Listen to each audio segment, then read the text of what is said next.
যা মানুষ জানে সেটাই বেচে। তাহলে যেটা তুমি বেচছো, তোমার কত প্রফিট হলো, এই দিকে নজর না দিয়ে সামনের লোকটাকে তুমি কতটা বেনিফিট দিলে, এই সেন্সে তুমি কিন্তু তোমার প্রফেশনকে,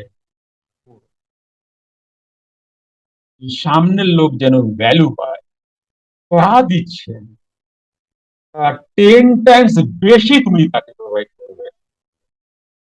এই মানসিকতার মানুষ কিন্তু সাকসেস হবেই হবে, হবেই হবে।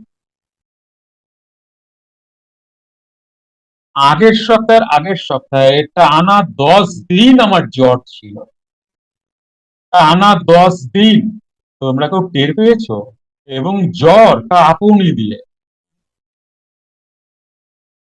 একটা লাল শার্ট পরা ভিডিওতে আমি আমাকে দেখছিলাম, জ্বর নিয়ে আমি বলছি, মুখটা বলে যাচ্ছে কিন্তু এনার্জিতে হয়ে যাচ্ছে। মুখে ধরা পড়ছে আমি আমার জ্বর, কিন্তু এনার্জিতে ধরা পড়ছে না। এই যে এই যে অ্যাকচুয়ালি দেওয়া, নিজেকে ভুলে গিয়ে দেওয়া। জ্বরটা কেন, এটা বলে দিই। আমার এসিতে না কানে কি হয়েছে, এদিকে এসি তো, আমি ওই যদি বসি আমার এদিকে এসি থাকে। এবার এসির হাওয়া এখানে, আমার তো, আমি ঠান্ডা ভালোবাসি, ভীষণ ভালোবাসি।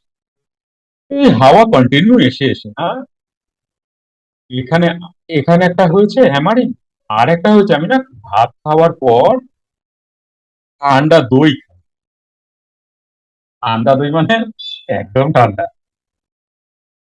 তো এই দুটোর কারণে আমার এখানে পেইন হওয়া শুরু করলো, এই জায়গাটা কাঁপিয়ে জ্বর। তখন বুঝতে পারিনি সেটা তো, আয়ুর্বেদ প্রোডাক্ট খেয়ে আমি ঠিক করে, তুলসী ফুলসী খেয়ে ঠিক করে ফেলেছি, কিন্তু ওটা যে এইভাবে দাঁড়িয়েছে আমি বুঝিনি। এবার ঠান্ডা দই আর এসি এই কানে, এই কানে কি করেছি, কি করে বসতাম তোমাদের কাছে, জানো? তোমরা জানো না বলে দিই, যে আমি আমার এই প্রফেশনকে কতটা ভালোবাসি, মানে তোমাদের কতটা দেওয়ার জন্য ব্যাকুল। এই কানে তুলো দিয়ে বসতাম যেন এই হাওয়াটা এখান দিয়ে না আসে, তুলো দিয়ে। এই কারণে অনেক সময় তোমাদের কথা শুনতে আমার খুব অসুবিধা হতো, কারণ এই কানও বন্ধ, তো তখন আমি হেডফোনটা ইউজ করতাম। প্রথমে খুলে কথা বলতাম, কারণ হেডফোন ইউজ করতাম।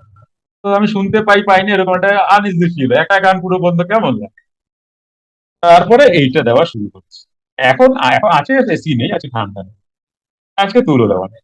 তো এখন এসিতে বসে আমি এইখানে তুলো দিই, এখন ফিট, জ্বর আর আসে না।